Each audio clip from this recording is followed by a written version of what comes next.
What exactly, if we can sort of work our way through the cant here, what is the core charge against this report? You said the president did not collude with Russia, to the best of your knowledge. The counter argument is what? Well, it's hard to keep a straight face through that interview. First of all, it's softball after softball. It's not a real interview. But most importantly, Mr. Comey probably never read our report, and likely because Department of Justice and the FBI redacted so much of it that if you go online and try to read our report, you will see that much of it you can't even read. So yeah, I noticed. He doesn't know what we have. We've been trying to get Department of Justice and the intelligence agencies to unredact all of ours so that the American people can actually see the work product that we created. I think the most alarming thing is that Mr. Comey continues to say that he did not tell us things that clearly he said on the record to us, like the fact that Mr. Flynn, the agents that interviewed Mr. Flynn, did not believe that he lied. And we want the American people to see Mr. Comey's statement. And we can't get that to them until our report is actually allowed to be out for the American public to see, and they unredact it all.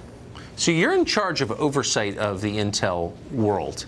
What did you make of a statement that former CIA Director Brennan made on Friday when he appeared to threaten the president over the Mueller investigation and said, basically, wait till you see what Mueller has on Trump? How would the former CIA director have advanced knowledge of that? How would he know anything more than I know as a private citizen? What is that? Well, if that's the case, then we're going to have another problem because they've been hiding additional information from us. So we've interviewed almost all of the people involved in this. I think 75 people we've interviewed. We found no evidence whatsoever of any collusion between the Trump campaign and the Russians. As I've said multiple times before, we did find very clear links between the Russians and the Democratic Party. And so the people that essentially say that Trump has done this and then accuse some of us of being conspiracy theorists, they're the ones we refuse to believe their conspiracy because we have no evidence of it, and then they deny the fact that they're the ones that paid to get information from the Russians. So I think Mueller should be investigating them.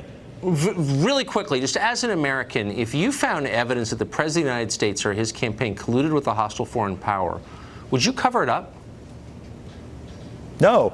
Matter of fact, I've said that from the beginning. I said I'll be the first one to go out there and tell the American public, look, we have clear links between the Trump campaign and the Russians.